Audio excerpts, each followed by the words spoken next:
많은 어려움을 이겨내고 5월 5일 어린이날 드디어 한국 프로야구가 개막되었습니다. 원래 어린이날은 대부분의 구장에서 만원 사례가 나오는 날입니다. 각 구단마다 어린이 초청 행사 등 다양한 이벤트로 팬들을 모았었는데요. 상황이 상황이니만큼 무관중 경기를 할 수밖에 없었습니다. 프로는 팬이 없으면 존재 가치가 없습니다. 당연히 관중이 없는 프로스포츠는 상상하기 힘든 것이 사실입니다. 그러나 지구 전역을 강타한 못된 녀석들은 상상 못했던 일들을 현실화시키고 있습니다. 또 하나 상상할 수 없었던 것이 있죠. 우리의 프로야구가 야구의 본고장 미국에서 중계되는 것입니다. 미국인들에게 야구는 생활이나 마찬가지입니다. 이 스포츠는 그들을 상징하는 자부심과 같은 것이기도 합니다. 미국 프로야구가 아니라 메이저리그라고 이름 붙이고 결승전을 아메리카 시리즈가 아니라 월드 시리즈라고 부르는 것도 이러한 자부심의 표현 중 하나라고 보시면 되겠습니다. 하지만 확진자만 150만 명을 향해 달려가는 상황에서 도저히 메이저리그를 개막할 수 없는 상황이 온 것입니다. 이로 인하여 생활과도 같은 야구를 볼 수 없는 팬들에게 비록 무관중 개막이라고는 하지만 지구 반대편에서 들려온 프로야구 리그를 개막한다는 소식이 부럽게 느껴졌을 겁니다. 내내 녹화 방송만 틀어주던 ESPN도 처음에는 별 생각 없이 아주 가벼운 마음으로 한국 프로야구를 중계해보겠다는 의사를 KBO에 타진한 것 같습니다. 수준 낮은 리그이니 방송해주는 것만으로도 고맙게 여길 것이라는 말도 안 되는 생각에 무료 중계를 제안했을 겁니다. 당연하게도 KBO는 이를 거절했죠. 그런데 미국 야구 팬들을 대상으로 여론조사를 해보니 80%가 중계를 보겠다는 결과가 나온 것입니다. 결국 개막 하루 전 ESPN은 KBO에 정당한 중계료를 지불하고 하루에 한 경기씩 중계를 하기로 결정하였습니다. 중계진들은 자택에서 웹캠과 마이크를 이용해 중계를 하였는데요. 이것도 현 상황이 해결되지 않는 이상 자주 볼 수밖에 없는 광경인 것 같습니다. 오랜만에 야구 실황을 보게 된 미국 야구 팬들의 반응은 생각보다 뜨거웠습니다. 새벽 1시에 중계된 경기를 실시간으로 지켜보며 열광을 했는데요. 특히 메이저리그에서 금기시되는 배트플립, 즉 빠던에도 엄청난 관심을 보였습니다. 빠던은 빠따 던지기 준말인데요. 홈런을 친 선수가 배트를 던지는 걸 빠던이라고 부릅니다. 미국에서는 배트플립이라고 하는데 이걸 하면 상대 투수를 무시하는 행위라고 간주되어 다음 타석에서 보복구를 얻어맞거나 심하면 벤치 클리어링, 즉 팀 간 난투극이 펼쳐지게 됩니다. 물론 메이저리그에서도 간간히 배트플립이 나오기는 합니다. 굉장히 사이가 안 좋은 팀끼리 경기를 할 경우 일부러 상대를 자극하기 위한 행동일 경우가 많은데요. 그래서인지 미국식 빠던은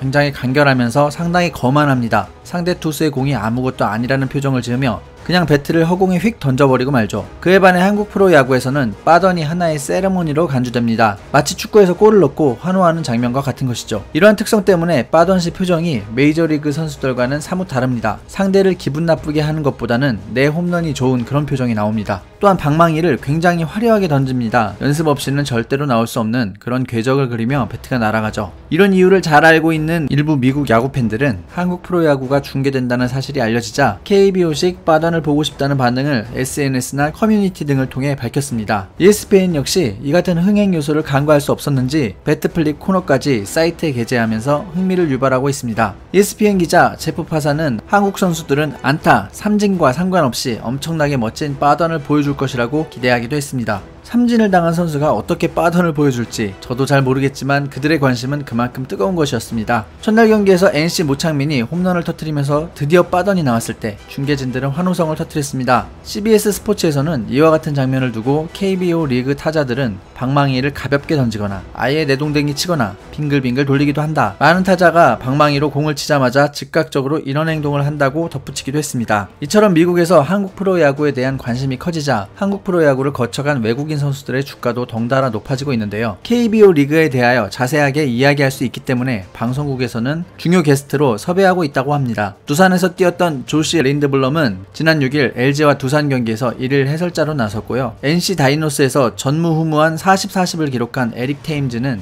NC와 삼성의 개막전 해설을 맡았습니다. 특히 에릭 테임즈는 7일 워싱턴 포스트와의 인터뷰에서 한국 프로야구의 독특한 응원 문화를 소개하기도 했는데요. 한국 프로야구에서는 타석에 들어설 때마다 응원가 소리를 들을 수 있기 때문에 한국 야구 팬들은 메이저리그의 응원을 조용하다고 생각할 수 있다고 말했습니다. 기아에서 뛰었던 브렛 필은 유이간 선수를 한국 프로야구에서 주목해야 할 선수로 꼽기도 했습니다. 팀의 이름으로 인한 재밌는 이야기들도 있는데요. 메이저리그에서는 지역명을 팀 이름으로 사용합니다. LA 다저스, 뉴욕 양키즈 이렇게 말이죠. 그러나 한국 프로야구는 팀을 소유한 기업 이름이 팀 명칭으로 사용됩니다. 삼성 라이온즈, 기아 타이거즈, NC 다이노스 이렇게 말이죠. 이 같은 차이점을 미국 야구 팬들은 흥미롭게 바라보고 있다고 있다고 합니다. 미국의 한 팬은 한국 팀들이 연고지명 대신 기업명을 구단 이름으로 사용하는 게 흥미롭다면서 몇 년 후에 펼쳐질 맥도날드 양키스와 아마존 화이트삭스의 경기가 기대된다며 장난스러운 반응을 보이기도 했습니다. 또한 갤럭시를 사용하니 이제부터 삼성의 팬이 되겠다거나 기아 텔루라이드를 가지고 있으니 기아의 팬이 되겠다는 미국의 팬들도 생겨나고 있습니다. NC 다이노스의 경우 노스캐롤라이나의 이니셜과 일치하기 때문에 노스캐롤라이나의 야구 팬들에게 지지를 받게 되었다고 합니다. 실제로 노스캐롤라이나 같은 경우 메이저리그 팀이 없기 때문에 NC 다이노스에 뜨거운 관심을 보이고 있습니다. 특히 공룡 화석이 발굴된 지역이라 다이노스라는 이름도 잘 어울린다는 의미를 부여하고 있습니다. 메이저리그의 슈퍼스타로 이름 높은 무키 베츠는 5일 개막 홍보 영상에 출연했으며 앞으로도 지속적으로 KBO 리그 홍보에 나선다고 합니다. 베츠는 한국, KBO 리그 그리고 선수들은 지금과 같이 어려운 시기에 야구를 그리워하는 관중들에게 다시 야구 경기를 선사해준다는 점에서 인정받고 축하받아야 한다고 했으며 한국과 세계적 수준의 야구 및 문화를 세계에 알리는 영상 시리즈를 올리게 되어 가슴 설레고 기쁘다고 말했습니다. 다들 아시겠지만 미국의 현 상황이 언제 끝날지 모릅니다. 계속적으로 하루에 2만 명 정도가 확진되고 있기 때문에 메이저리그의 개막 역시 언제가 될지 알 수가 없는 상황입니다. 따라서 당분간 미국의 야구 팬들에게 한국 프로야구는 가뭄 끝에 내린 단비처럼 야구에 대한 갈증을 풀어줄 것 같습니다. 이상 영상 마치겠습니다. 시청 감사합니다.